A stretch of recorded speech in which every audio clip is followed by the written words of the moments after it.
Selamat pagi Bapak Ibu Guru SD Lumas 02, yang terhormat Bapak Kepala Sekolah SD Lumas 02, yang kami hormati Bapak Ibu Guru SD Lumas 02. Alhamdulillah, puji syukur kita haturkan kepada Allah Subhanahu wa Ta'ala karena rahmatnya kita bisa berkumpul pada hari ini dalam acara diseminasi budaya positif. Salawat serta salam kita haturkan kepada junjungan Nabi kita Nabi Muhammad SAW, sehingga kita semua mendapatkan syafaatnya di yaumil akhir nanti. Pertama-tama izinkan saya mengerjakan susunan acara pada hari ini. Yang pertama pembukaan, yang kedua sambutan kepala sekolah, ketiga penyampaian materi, dan yang terakhir penutup.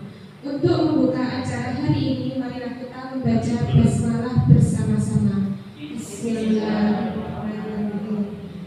Acara selanjutnya yaitu sambutan dari Bapak Kepala Sekolah SD Lumas 02 kepada Bapak Wakil.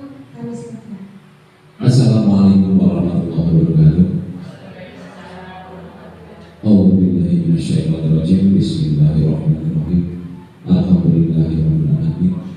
Wa bihi nasta'in wa na'udzu billahi wassalatu wassalamu ala asyrofil anbiya'i wal mursalin sayyidina wa maulana Muhammadin wa ala alihi wa sahbihi wa barik wasallam ajma'in wa ba'du.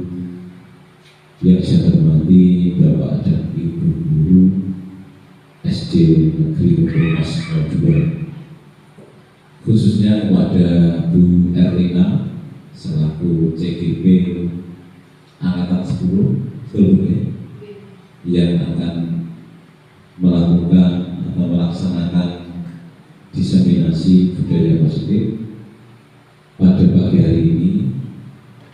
Sebelumnya maka kita panjatkan puja dan puji syukur kehadiran Allah Subhanahu wa Ta'ala yang mana pada kesempatan siang hari ini kita masih mendapatkan limpahan rahmatnya sehingga dapat menghadiri atau melaksanakan kegiatan diseminasi budaya positif oleh Bu Erlina selaku CGP Angkatan 10 dengan keadaan sehat walafiat tanpa kurang suatu apapun. Kedua kalinya sholawat serta salam Allahumma sholli ala Muhammad senantiasa kita haturkan pada junjungan kita Nabi Allah Muhammad Rasulullah SAW. Semoga kita semua mendapatkan syafaatnya. Amin Allahumma amin. Bapak Ibu guru sekalian yang saya hormati, sebelum diseminasi dari Bu Erlina dilaksanakan, izinkan saya untuk menyampaikan beberapa hal. Yang pertama, saya ucapkan selamat kepada Bu Erlina yang telah menempuh pendidikan guru penggerak sudah 50% boleh 36 ya. Insya Allah nanti tidak terasa tiba-tiba selesai, dinikmati saja, bukan usah dipikir tapi dijalani ngomong dinikmati, dijalani, insya Allah nanti tanpa terasa tiba-tiba lulus ya. Alhamdulillah di sini sudah banyak sekali yang mengikuti guru penggerak, bahkan sudah menjadi yang terbanyak di Kecamatan Pucakwangi. Ada 4 CGP sendiri atau yang lain sudah lulus. Nanti insya Allah yang lain masih ada yang menyusul. Amin. Kemudian dalam presentasi atau diseminasi nanti saya doakan Bu Erlina juga lancar menyampaikan materi, dapat diterima oleh rekan-rekan semua, Bapak Ibu guru di SD Lumas 02. Kemudian yang tidak kalah penting adalah menerapkan ilmu yang dengan dapat nanti dalam realisasi atau kenyataan di lapangan terhadap anak-anak itu nanti yang didapatkan semoga dapat diterapkan sehingga nanti dapat membawa perubahan khususnya di kelas dan di lingkup sekolah. Amin Allahumma amin. Kemudian saya doakan juga nanti Bu Erina bisa lancar, diberikan kemudahan, kelancaran dan sukses sampai akhir lolos dari pendidikan guru penggerak. Amin. Oke.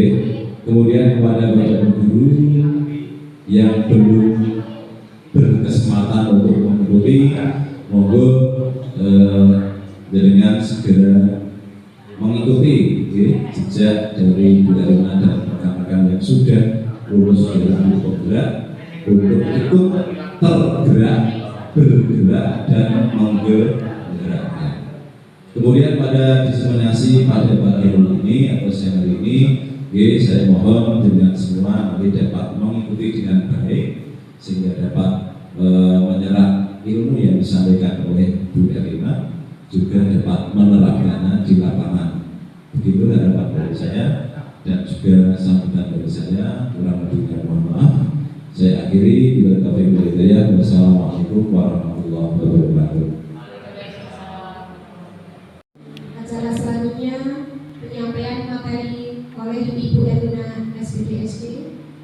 Kepada Ibu Erina disilakan.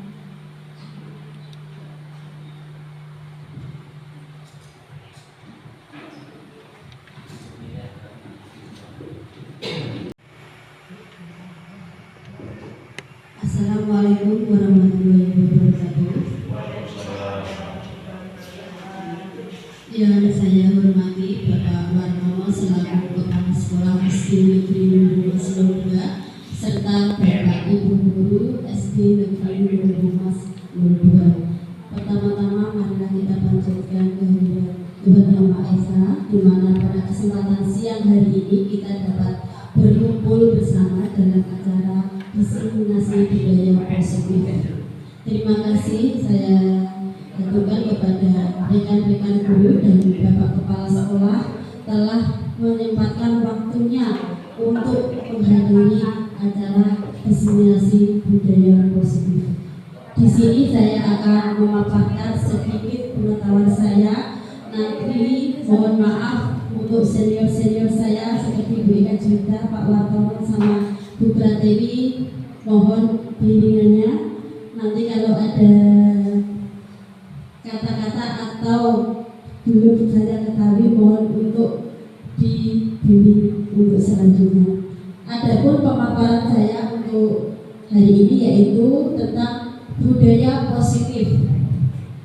Adapun budaya positif yang akan saya sampaikan yaitu yang pertama yaitu perubahan paradigma belajar.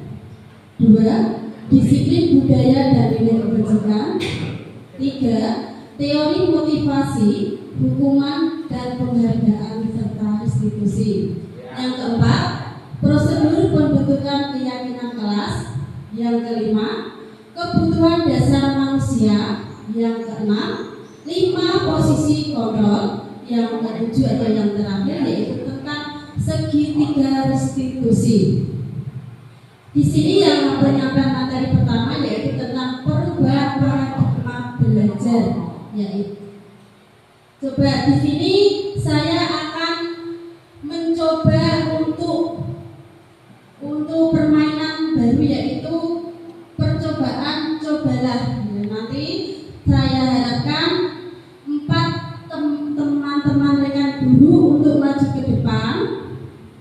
Monggo Bapak Barno sama Bapak Impron, Bu Pratiwi sama Bu Titi, mohon ke depan. Ini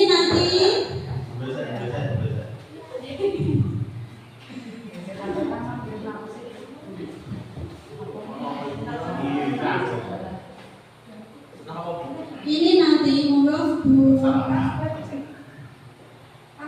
Ya langsung saja. Monggo Bu Titi. Nanti ini adalah ada yang tangannya salah satu tangan seperti contoh Bu Tiwi nanti menggenggam tangannya, nanti Bu Tiwi sama Pak Barno menggenggam tangannya, nanti Bu Titi merayu Bu Tiwi atau berusaha untuk membuka genggaman Bu Tiwi kalau Pak Barno dirayu Pak Imron untuk membuka genggaman tangannya, monggo. Bu Amina berpasangan gitu. Oh, berpasangan begitu. Anya katanya Bu, ayo monggo. Untuk Bu Titik sama Bu Pratiki, Bu Titik yang merayu.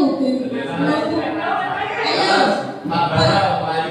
Oh, Pak Barno merayu Bu Titik.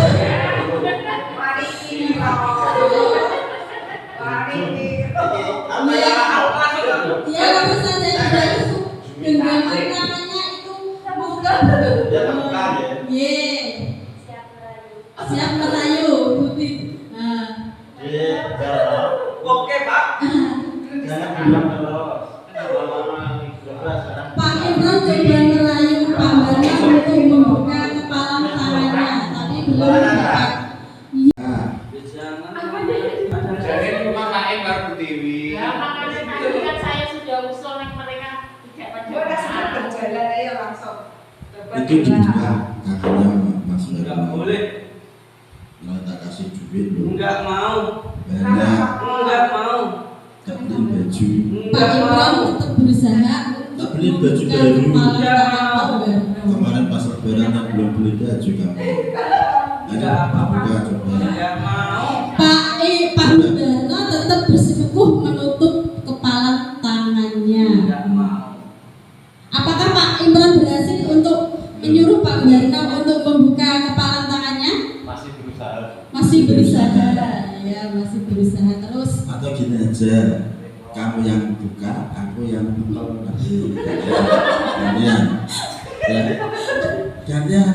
Bagaimana caranya? Ini nanti kamu ini. Oke. 1, 2, 3. Tepuk tangan. Akhirnya Pak Barno membuka tangannya dengan tekniknya Pak Imron, luar biasa. Terima kasih. Terima kasih. Lagi. Selamat baik. Sekarang Bu Tiwi sama Bu Titik, monggo. Bagaimana caranya agar bisa merayu Bu Tiwi untuk membuka kepala tangannya? Bu Tiwi, tak, bukain dong. Bukan pintu, jadi yang susah dibuka.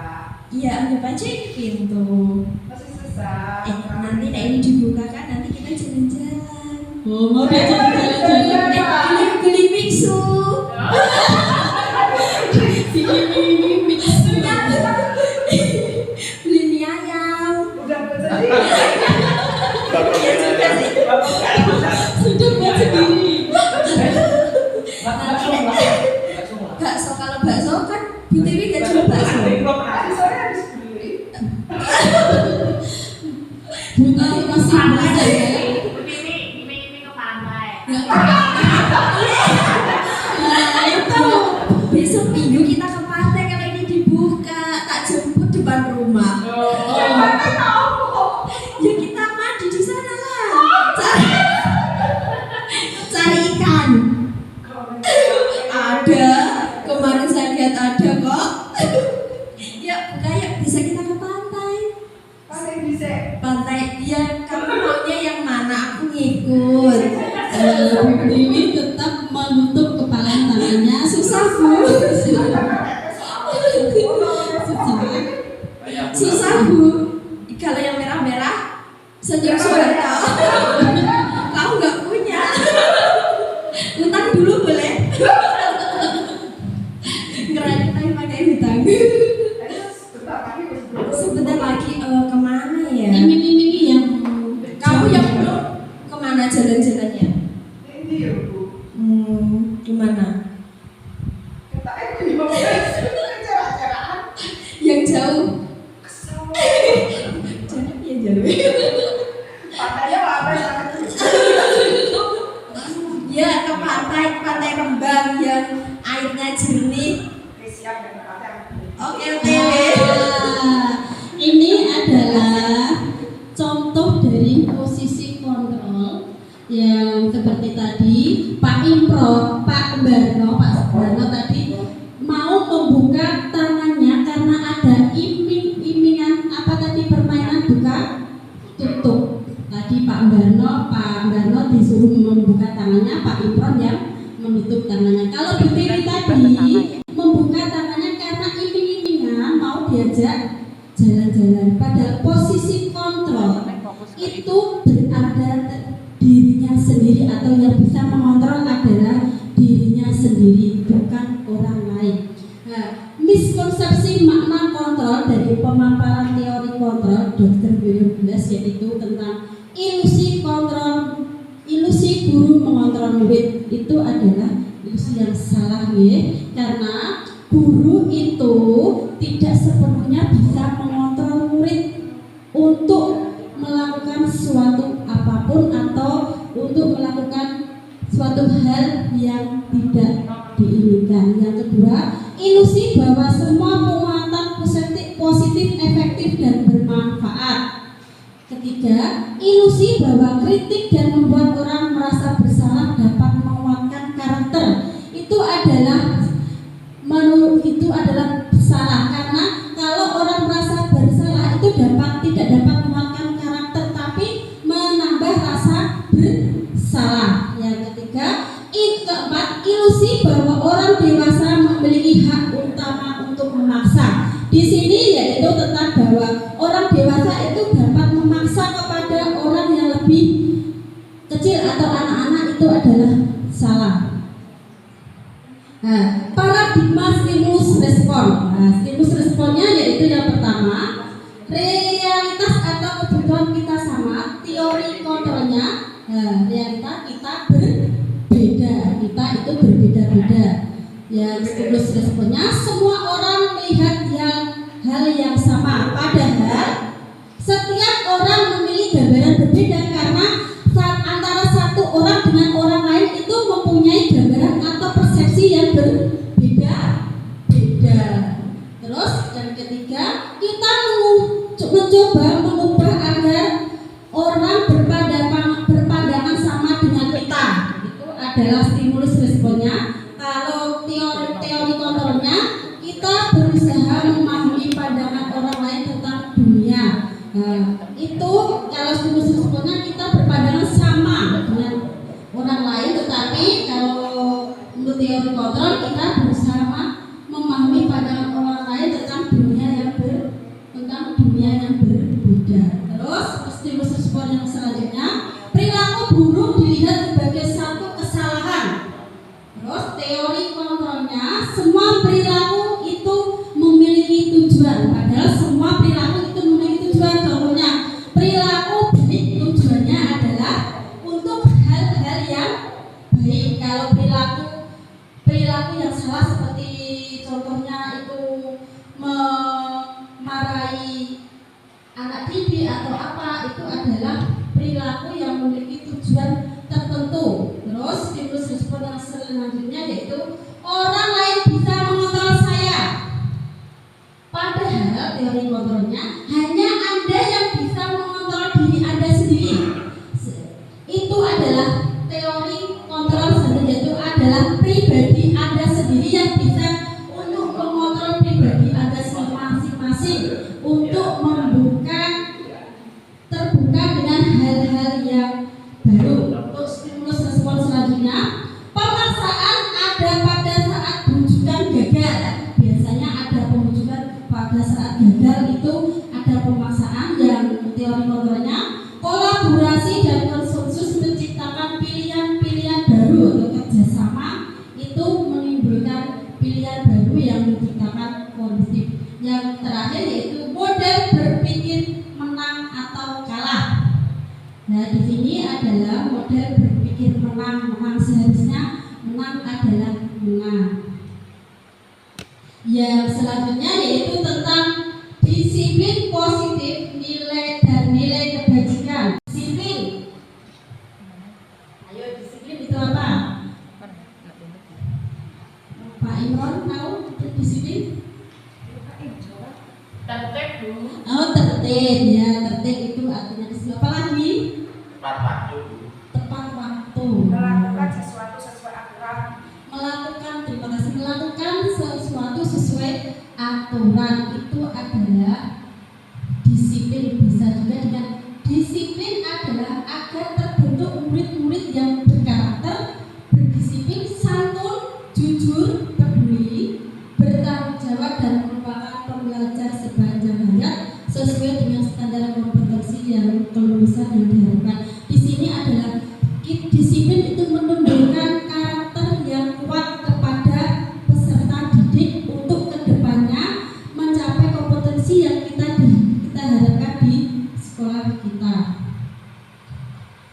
Adapun nilai kebajikan universal. Terus nilai kebajikan, contoh dari nilai kebajikan. Nilai kebajikan itu apa? Nilai kebajikan. Pak Im mau coba menjawab? Tak mikir dulu. Oh, iya. Tulisan ada.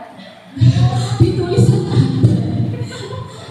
Contoh-contoh dari nilai kebajikan. Contohnya Contohnya nilai dari nilai kebajikan.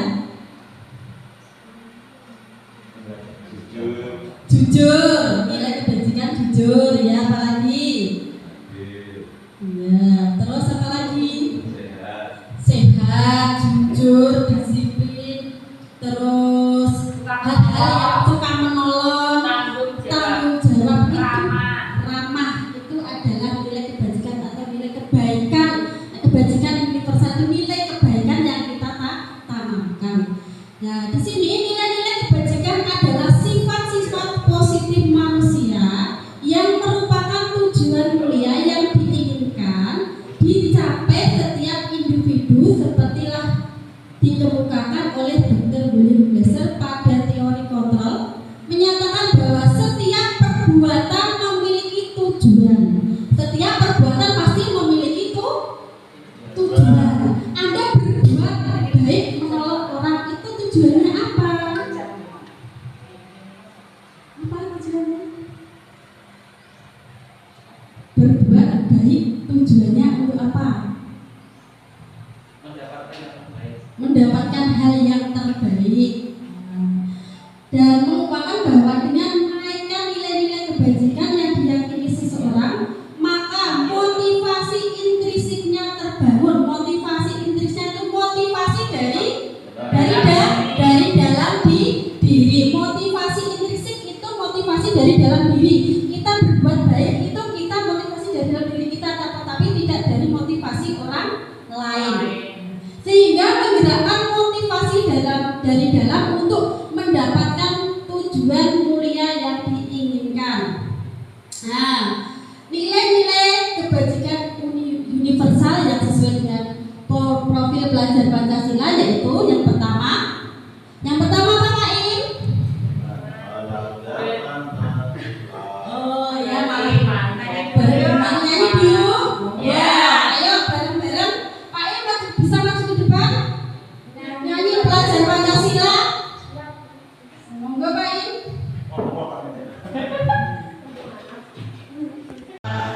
Berakhlak mulia, berbudi dengan tobat, gotong royong mandiri, kreatif dan bernalar kritis.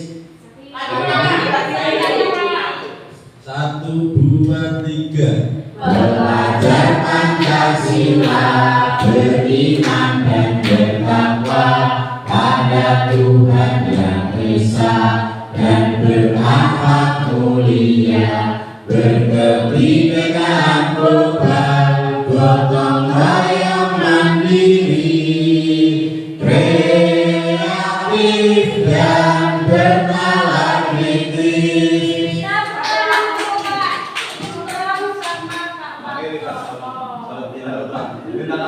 Terima kasih Pak Iwan sama Pak Wartono. Di sini adalah nilai kebajikan universal yang pertama yaitu beriman dan bertakwa kepada Tuhan Yang Maha Esa dan berakhlak mulia. Di sini kita mengharapkan peserta didik kita yaitu supaya beriman dan bertakwa kepada Tuhan Yang Maha Esa dan berakhlak mulia. Itu harapan kita kepada peserta didik kita. Betul begitu? Kita mencita-citakan peserta didik kita yaitu yang beriman. Yang selanjutnya yaitu berkebinekaan global. Global itu apa? Berkebinekaan global? Mendunia, Bu. Mendunia atau berpengetahuan yang luas. Itu adalah berpengetahuan yang luas. Kita berharap anak didik kita bisa mengakses pengetahuan-pengetahuan tidak hanya di daerahnya saja, tetapi berada di manapun bisa mengaksesnya lewat HP ataupun YouTube ya. bergotong royong. Bergotong royong itu apa? Bekerja sama. Kita berharap pada peserta didik kita mempunyai jiwa gotong royong yang kuat, sehingga mereka mempunyai jiwa sosial yang tinggi kepada sesama teman. Yang selanjutnya yaitu kreatif. Apa itu kreatif?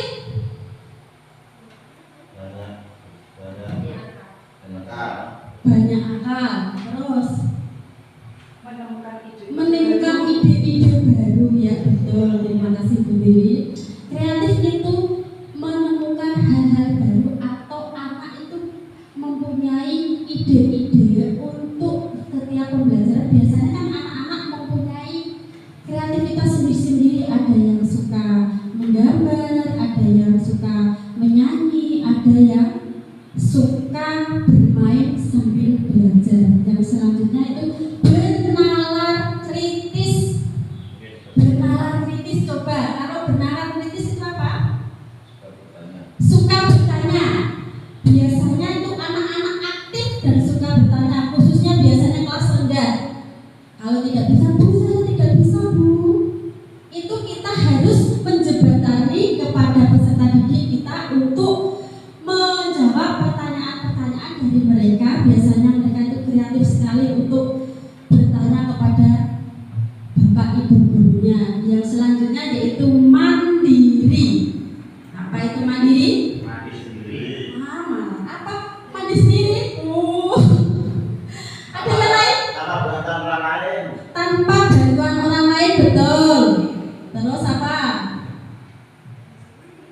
Nah, mandiri yaitu sikap yang biasanya dikerjakan sendiri atau disiplin mandiri itu biasanya contohnya saat melaksanakan upacara itu melatih untuk mandiri kepada peserta didik. Untuk selanjutnya yang ketiga yaitu teori motivasi hukuman dan penghargaan restitusi. Pasti Bapak Ibu pernah mendengar teori motivasi hukuman dan penghargaan restitusi yang sudah pernah dipaparkan oleh senior-senior saya seperti Bu Eka Juta, Bu Pratiwi dan Pak Wartono, karena beliau sudah CGP, sudah lulus CGP yang lalu. Ini saya akan mencoba untuk memaparkan sedikit. Adapun teori motivasi hukuman dan penghargaan institusi yaitu menurut Jane Gossen ada 3 motivasi perilaku manusia, yaitu yang pertama, coba dibacakan Bu Tiwi, yang pertama itu apa? Menurut dia Ya. teori motivasi hubungan dan penghargaan restitusi. Menurut Jane Gossen ada 3 motivasi perilaku manusia, yaitu 1. Untuk menghindari ketidaknyamanan atau hukuman. Ya, terima kasih. Yang pertama yaitu untuk menghindari ketidaknyamanan atau hukuman. Contohnya apa? Menghindari ketidaknyamanan atau hukuman. Contohnya misalnya peserta didik kita datang terlambat. Itu biasanya kan datang terlambat akan mendapat hukuman, makanya mereka lebih pagi lagi untuk datang ke sekolah untuk menghindari ketidaknyamanan atau hukuman. Atau biasanya kalau tidak mengerjakan PR ada hukumannya. Itu adalah perilaku untuk menghindari ketidaknyamanan atau hukuman. Yang kedua, untuk mendapatkan imbalan atau penghargaan dari orang lain. Itu adalah berharap, mereka itu berharap mendapatkan imbalan atau penghargaan dari orang lain. Untuk selanjutnya, untuk menjadi orang yang mereka inginkan dan makna disiplin positif. Itu yang pertama, identitas gagal atau identitas sukses, hukuman, disiplin, konsekuensi, dan restitusi. Di sini saya bacakan, sesuatu yang harus terjadi. Konsekuensinya sesuatu itu harus terjadi. Sesuatu yang terjadi yang harus terjadi. Restitusi merupakan pilihan apakah itu harus kamu laksanakan. Konsekuensinya contoh, kalau kamu melakukan sesuatu itu pasti ada konsekuensinya. Apa konsekuensinya yang kamu lakukan? Mama contoh, kamu melakukan terlambat sekolah atau terlambat datang, absen pagi, konsekuensinya biasanya apa? Konsekuensinya biasanya dukung, ya dukung, biasanya dukung. Terus yang selanjutnya, tidak nyaman untuk murid atau untuk anak jangka waktu panjang. Konsekuensinya tidak nyaman untuk murid, anak untuk menjangka waktu pendek. Nah, ini konsekuensinya anak itu tidak nyaman, merasa was-was itu dalam waktu pendek. Terus restitusinya menguatkan untuk murid atau anak dalam jangka waktu panjang. Kita mencari jalan keluarnya, bagaimana cara mengatasinya seperti itu. Terus korban mendapatkan keadilan dan hukuman. Konsekuensinya korban bisa diabaikan. Restitusinya korban mendapat ganti. Solusinya itu korban mendapat ganti, restitusinya. Terus yang selanjutnya, murid atau anak akan tersakiti. Terus konsekuensinya murid atau anak dibuat tidak nyaman. Contoh hukuman, kalau kita menghukum anak didik kita, konsekuensinya mereka tidak merasa nyaman tetapi merasa beban atau merasa bersalah. Terus restitusinya murid akan mendapatkan penguatan. Kita mencari jalan keluarnya atau restitusinya dengan cara bagaimana kok kamu melakukan kesalahan ini, dan kita harus menguatkan, memberikan penguatan kepada peserta didik. Yang terakhir, perilaku pasif agresif meningkat. Hukumannya sekarang konsekuensinya penguatan hanya bertahan dalam jangka waktu pendek, sebentar saja. Itu konsekuensinya hanya sebentar, berefek sebentar. Yang restitusinya masalah akan terpecahkan atau terselesaikan dengan tahapan-tahapan tersebut. Terus yang selanjutnya, hukuman sistem tidak akan berjalan bila murid tidak takut. Hukuman. Terus yang konsekuensinya memerlukan monitoring dan supervisi terus-menerus dari guru. Di sini guru berperan untuk terus memantau dan mengawasi peserta didik untuk tidak mengulangi lagi. Yang restitusinya murid belajar bertanggung jawab untuk perilakunya. Untuk selanjutnya yaitu berlaku hanya pada sebuah institusi, tidak berlanjut pada kehidupan nyata. Terus konsekuensinya membantu penerapan mengikuti peraturan dalam masyarakat. Ya, restitusinya fokus pada pemecahan masalah dalam jangka waktu panjang. Yang selanjutnya, peraturan adalah kamu harus, itu adalah menekankan kamu harus begini, itu adalah sebuah hukuman, itu mengintimidasi begitu. Terus konsekuensinya apa peraturannya? Itu ditanyakan apakah peraturannya seperti ini. Terus mampukah kamu melakukannya? Terus mengucap terima kasih kalau sudah melakukan itu. Terus yang restitusi, apa yang kamu yakini? Ditanyakan keyakinan selanjutnya yang biasa kita sepakati. Terus apa yang bisa kamu lakukan untuk memperbaiki masalah ini? Yang terakhir, murid atau anak membenci peraturan. Betul atau tidak? Biasanya kan anak-anak itu tidak suka peraturan yang terlalu memaksa atau contohnya seperti datang kalau tidak mengerjakan PR kan biasanya disuruh mengerjakan di luar atau di kantor. Biasanya anak-anak peraturan seperti itu tidak suka. Terus yang konsekuensinya murid atau anak menghormati peraturan. Mereka jadi lebih taat karena menghormati peraturan. Terus murid atau anak menghormati dirinya dan orang lain. Sekarang hukuman itu sanksi yang diberikan. Adapun beberapa hukuman, yaitu yang pertama bersifat tidak terencana atau tiba-tiba anak atau murid tidak tahu apa yang akan terjadi dan tidak dimintakan. Di sini biasanya hukuman itu secara mendadak atau tidak.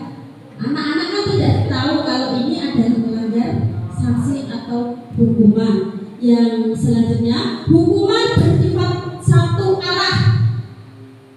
Bersifat satu arah itu hanya mengarah kepada murid dari pihak guru yang memberikan, dan murid hanya menerima suatu hukuman tanpa melalui suatu kesepakatan atau penghargaan dari pihak guru, baik atau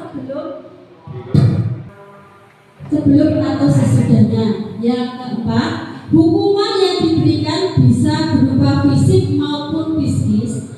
Murid atau bisa disakiti oleh suatu perbuatan atau kata-kata. Biasanya kan ada yang kata-katanya tidak melukai badan, tetapi melukai apa? Hati atau perasaan. Nah, coba sekarang dibacakan itu termasuk hukuman atau konsekuensi. Monggo Pak Wartono untuk yang pertama. Mencatat 100 kali di dalam buku kalimat saya tidak akan terlambat lagi karena terlambat ke sekolah. Nah, itu termasuk hukuman atau konsekuensi? Hukuman. Yang selanjutnya monggo Pak Bano. Lari mengelilingi lapangan basket 2 kali karena terlambat dari ke sekolah.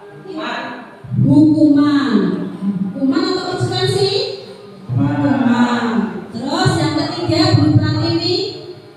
Murid diminta untuk push up 15 kali karena tidak menggunakan masker ke sekolah. Hukuman atau konsekuensi? Hukuman atau konsekuensi? Hukuman. So, terus Bu Eni. Menggantikan kertas tugas teman yang telah dicoret-coret. Nah, apa ini? Konsekuensi. Monggo Bu Eka Juwita. Membersihkan ruangan dari Tidak kelihatan. Oh, nggak kelihatan maju. Bisa maju ya.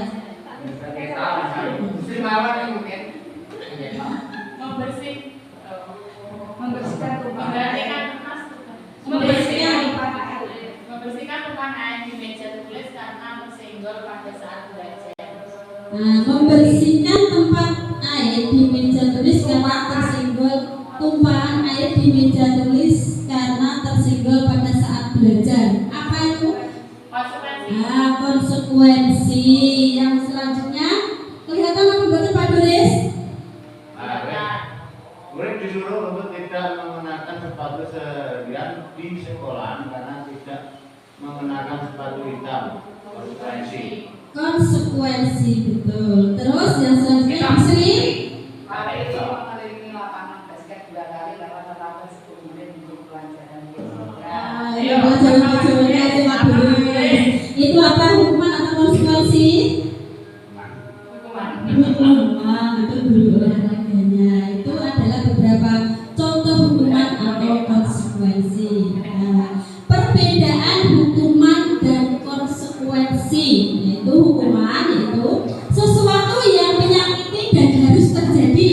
Kalau hukuman itu sesuatu yang harus terjadi, yang menyakitkan sekali. Hukuman seperti kita tidak, tadi seperti contoh karena tidak memakai sepatu disuruh memutar lapangan. Kalau konsekuensinya sesuatu harus terjadi.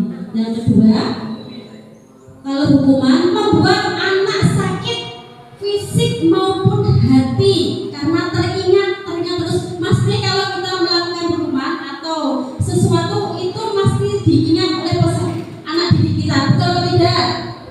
Nah, mereka itu masih mengingat, Bu ini loh baik, Bu ini saya pernah dihukum, Bu ini Bapak ini, itu adalah masih melekat di benak mereka sepanjang hayat. Nah, terus yang konsekuensinya anak menghargai disiplin, anak akan lebih disiplin. Hukuman itu sebuah paksaan, itu adalah seperti pemaksaan yang konsekuensinya stimulus atau tanggapannya apa? Terus yang selanjutnya mendorong anak menyakiti diri sendiri, mendorong anak untuk menyakiti diri sendiri. Mereka lebih akan merasa tersakiti. Terus yang konsekuensinya mendorong anak agar mudah menyesuaikan diri. Nah, yang hukuman, selain perbedaan hukuman selanjutnya, konsep diri yang buruk, merasa dirinya buruk karena mendapat hukuman. Biasanya kan merasa minder ataupun merasa malu. Terus konsekuensinya konsep diri yang baik akan menjadi lebih baik lagi. Terus yang selanjutnya anak belajar untuk menyembunyikan kesalahan. Seperti contoh biasanya anak-anak kalau menghilangkan sesuatu di meja Bapak Ibu guru kan biasanya anak-anak itu tidak saya Bu, tapi menunjuk temannya yang lain. Itu adalah contoh menyembunyikan kesalahan. Terus konsekuensinya anak belajar untuk mematuhi peraturan. Kalau hukuman sebenarnya merasa marah, rasa bersalah, dimalukan, merasa tak dihargai dalam hukuman. Kalau konsekuensinya kehilangan hak, dibuat tidak nyaman, diasingkan untuk sementara. Terus hukuman dihukum karena penghargaan. Nah, saat kita berulang kali menjanjikan hadiah kepada anak-anak agar berperilaku bertanggung jawab atau kepada seorang karyawan agar melakukan pekerjaan yang berkualitas, kita sedang berasumsi mereka tidak dapat melakukannya atau mereka tidak akan memilih untuk melakukannya. Itu adalah menjanjikan hadiah. Contohnya, kalau kamu rajin, nanti saya beri hadiah. Itu contohnya. Ataupun kalau datang tepat waktu, nanti saya beri permen ataupun apa. Itu adalah contoh seperti yang kecil. Terus ini adalah hukum karena penghargaan, yaitu berpengaruh pada jangka pendek dan jangka panjang. Yang selanjutnya penghargaan tidak efektif. Yang ketiga penghargaan merusak hubungan, yaitu merusak hubungan. Contohnya apa? Ada salah satu rekan sejawat kita karena sering lomba-lomba atau mengikuti lomba-lomba tingkat kecamatan, dari kepala sekolah mendapat reward. Bagaimana kok penghargaan merusak hubungan? Nah, teman-temannya yang tidak mengikuti atau itu tidak mendapatkan hadiah biasanya kan merasa iri, begitu kan? Merasa iri itu adalah penghargaan merusak hubungan. Terus penghargaan mengurangi ketepatan, itu adalah yang selanjutnya penghargaan menurunkan kualitas. Contohnya peserta didik kita kalau ada lomba-lomba, kalau menang biasanya kan diberi hadiah buku atau apapun. Itu tidak, biasanya kan yang menang di tingkat kecamatan atau apapun kan mendapatkan hadiah. Nah, kalau tidak mendapatkan hadiah, mereka pun akan merasa bagaimana? Kecewa, sehingga mereka akan tidak akan merasa bersemangat lagi untuk mengikuti perlombaan. Terus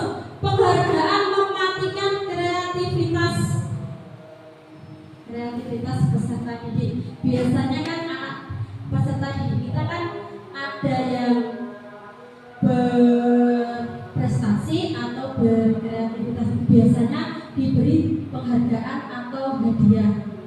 Tetapi kalau tidak diberi hadiah, mereka pun tidak akan melaksanakannya, sehingga mereka tidak lagi bersemangat untuk berkreativitas lagi. Terus penghargaan menghukum. Selanjutnya motivasi dalam diri intrinsik, yaitu motivasi dari dalam diri dan yang timbul dari dalam diri kita sendiri. Contoh penerapannya yaitu, nah ini tolong Pak Bano bisa dibacakan. Contoh Bu Anas guru kelas 2. Oh, Bu Sri ya, monggo. Bu Sri mau baca, Bu. Latihan baca ya, Bu. Ya, tolong baca. Ibu Anas guru kelas 2 SD mendapatkan masalah. Murid-muridnya tidak bisa tertib berdiri antri di depan pintu kelas dan selalu berebutan masuk ke dalam kelas setelah jam istirahat usai. Ini tentunya sangat mengganggu proses pembelajaran, di mana kelas tidak dapat mulai tepat waktu karena Ibu Anas sibuk menenangkan murid-muridnya untuk waktu cukup lama. Akhirnya Bu Anas berpikir cepat dan mengandalkan stiker bintang. Setiap murid-muridnya akan masuk kelas usai jam istirahat. Bu Anas akan mengiming-imingi murid-muridnya dengan stiker bintang-bintang. Siapa yang dapat berdiri lurus dan berbaris rapi antri di depan pintu dapat bintang dari Bu Anas. Sebagian besar murid-muridnya menyambut tantangan tersebut dan langsung berdiri rapi di depan pintu agar mendapatkan stiker bintang. Hal ini terus dilakukan Bu Anas selama beberapa minggu. Karena cukup berhasil stiker bintang, hal ini terus dilakukan rapi antri di depan pintu. Sampai pada suatu saat Bu Anas sakit dan terpaksa digantikan Pak Heru. Pak Heru tidak mengetahui tentang stiker bintang dan benar saja pada saat mau masuk ke kelas usai jam istirahat, murid-murid kelas 2 kembali berebutan masuk kelas. Apa yang terjadi? Mengapa? Jawablah ketiga pertanyaan ini dan berikan minimal 2 tanggapan.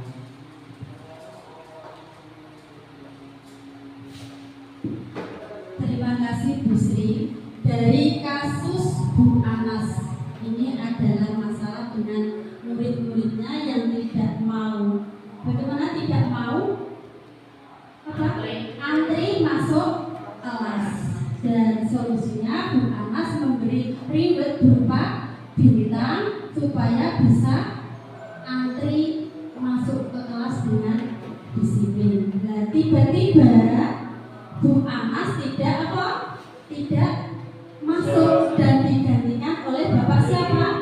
Pak Heru, dan Pak Heru tidak mengetahui tentang masalah reward atau bintang yang kebiasaannya dilakukan oleh Bu Anas.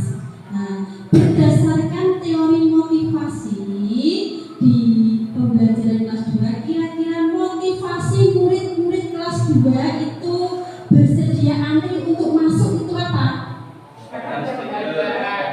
Mendapatkan penghargaan atau mendapatkan stiker hadiah. Itu mereka bisa melaksanakan karena suka mendapatkan hadiah. Terus adakah cara lain agar mereka bisa antri masuk ke kelas tanpa mendapatkan penghargaan? Ada bisa. Bagaimana caranya, Bu Tiwi? Dengan kebiasaan dan adanya konsekuensi yang ditanamkan jika tidak melakukan kegiatan berdiri rapi tadi. Dengan cara melakukan kebiasaan setiap pagi dan ada konsekuensinya kalau tidak melaksanakan. Itu adalah salah satu contohnya.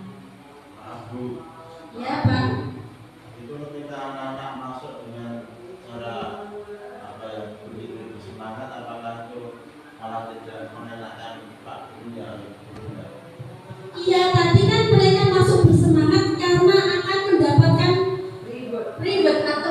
Pak, kalau tidak mendapatkan hadiah, mereka tidak mau masuk secara teratur. Oh ya, dorong-dorongan, Berarti kan anak-anak bersemangat masuknya. Iya, memang bersemangat. Masuk. Biasanya anak kan malah main bukan berbunyi waktu masuk, gak mau masuk. Ini malah anak-anak tetap berbisnis berebut masuk. Iya, nanti kita pelajari untuk selanjutnya. Pak Wartono bisa menanggapi? Gede keadaan terus kita Akhirnya kan tidak Oke. baca terbuka. Intinya tadi begini Pak, yang dimaksud di sini adalah anak-anak itu masuk kelas itu bisa tertib, tidak rebutan, bisa berdiri dengan tertib di depan itu. Nah, coba menanggapi untuk soal nomor 2. Jadi adakah cara lain untuk membuat murid itu bisa masuk teratur di dalam kelas tanpa diberikan penghargaan? Ini saya rasa ada cara lain. Kalau tadi dari Bu Tiwi dengan cara konsekuensi, namun kalau kita perhatikan tadi konsekuensi juga akan memberikan rasa tidak nyaman kepada siswa.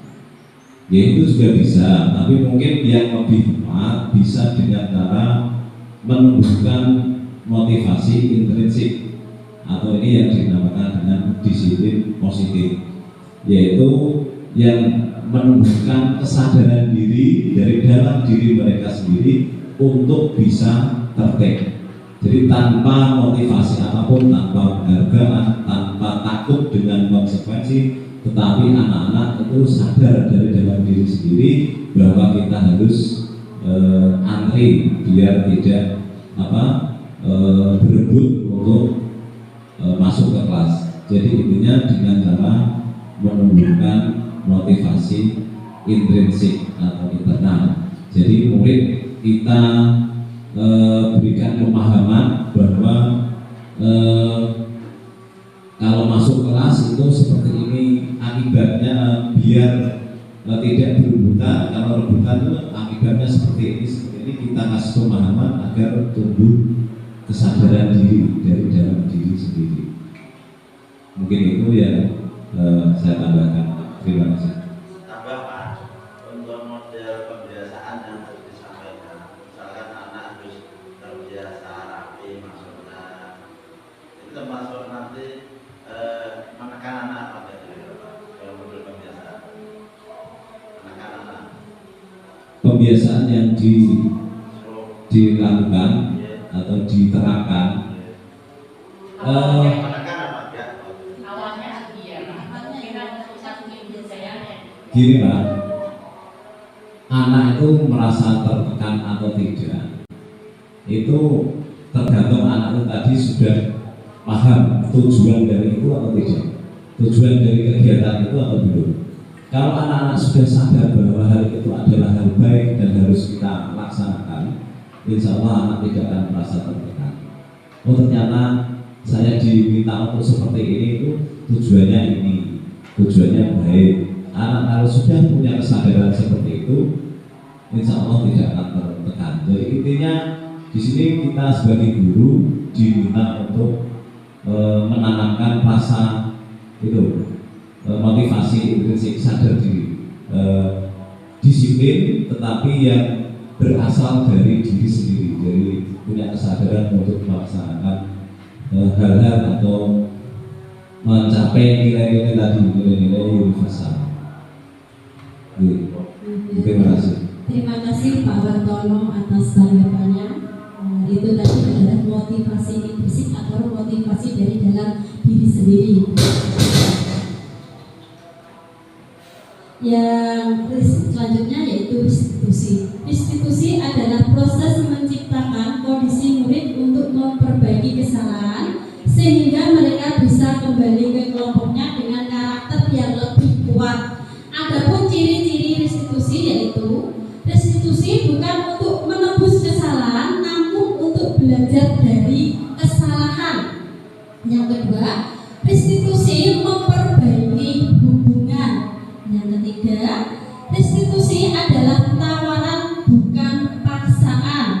yang ciri-ciri keempat yaitu restitusi menuntut untuk melihat ke dalam diri. Yang kelima, restitusi mencari kebutuhan dasar yang mendasari tindakan. Yang keenam, restitusi diri adalah cara yang paling baik. Yang ketujuh, restitusi fokus pada karakter bukan tindakan. Yang kedelapan, restitusi menguatkan, bersifat menguatkan ya. Yang kesembilan, restitusi fokus pada sosial. Yang terakhir yaitu restitusi mengembalikan murid yang berbuat salah pada kelompoknya untuk berlebih berkarakter yang kuat. Yang selanjutnya yang kelima yaitu tentang keyakinan kelas. Bapak Ibu sudah tahu, sudah pernah mendengar tentang keyakinan kelas? Sudah pernah mendengar? Pernah. Ada yang pernah, ada yang belum. Di sini saya akan ya. Keyakinan kelas itu kesepakatan yang kita sepakati dengan anak didik kita Pak Iwan yang ada di kelas kita. Adapun prosedur pembuatan keyakinan kelas di sekolah atau di kelas kita, yang pertama, curah pendapat dengan peserta didik kita. Kita saling berkolaborasi dengan peserta didik kita untuk mensepakati keyakinan kelas. Yang kedua, menuliskan hasil curah pendapat. Kita harus membimbing peserta didik kita untuk menuliskannya. Yang ketiga, menyusun kalimat hasil curah pendapat menjadi kalimat positif. Biasanya kan anak-anak itu kata-katanya acak ya. Nah, biasanya begitu, kita harus membimbing menjadi kalimat yang menjadi kalimat positif. Yang keempat, meninjau ulang hasil curah pendapat. Kita sebagai guru harus meninjau ulang kata-kata atau curah pendapat yang dilakukan peserta didik kita. Yang kelima yaitu menanyakan nilai kebajikan. Yang selanjutnya yaitu menandatangani hasil keyakinan kelas. Contoh penerapan keyakinan kelas. Nah, contohnya curah pendapat peserta didik. Peserta didik diberi kertas seperti kertas sticky note ya, untuk menuliskan keyakinan kelas mereka masing-masing atau kesepakatan mereka dan ditempelkan di papan kelas. Terus yang selanjutnya, mengubah kalimat negatif menjadi kalimat positif. Biasanya anak-anaknya kata-katanya masih banyak yang bagaimana ya, masih banyak yang kurang atau menggunakan bahasa yang tidak bakulah. Terus kita itu sebagai guru atau itu harus membimbing peserta didik untuk menulisnya menjadi kalimat positif. Nah, selanjutnya menulis nilai kebajikan. Menulis kebajikan seperti tadi, ada disiplin, jujur, tanggung jawab dan lain sebagainya. Terus keyakinan kelas di kelas 1 ya, di kelas saya di kelas 1 SD Negeri 2 yaitu datang tepat waktu, mengerjakan tugas atau PR, terus jangan mencontek. Biasanya kan anak-anak kelas rendah kan suka meniru temannya. Terus yang izin bila mau ke belakang. Biasanya anak-anak kalau mau ke belakang kan izin kepada bapak ibu guru. Jangan nakal, bermain saat pelajaran. Biasanya anak-anak bermain saat pelajaran, bermain seenaknya sendiri, sesuka hatinya kalau sudah selesai mengerjakannya. Makan saat pelajaran.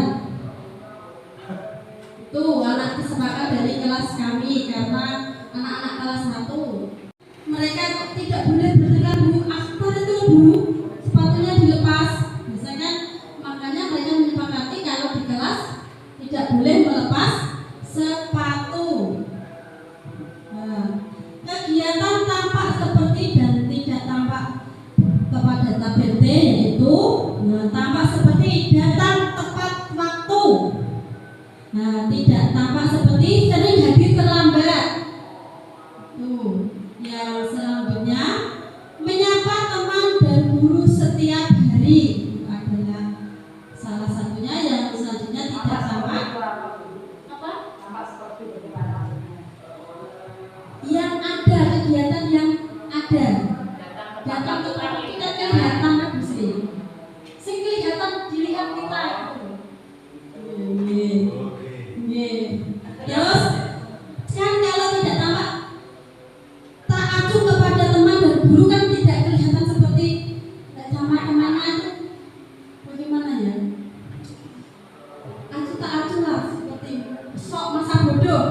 Terus selanjutnya mengembalikan barang teman yang telah dipinjam dan mengucapkan terima kasih, itu kelihatan tampak. Terus yang tidak tampak seperti tidak mengembalikan barang yang telah dipinjam dan meletakkan sembarangan. Kalau meminjam barang kan kalau tidak dikembalikan kan tidak tampak seperti yang selanjutnya.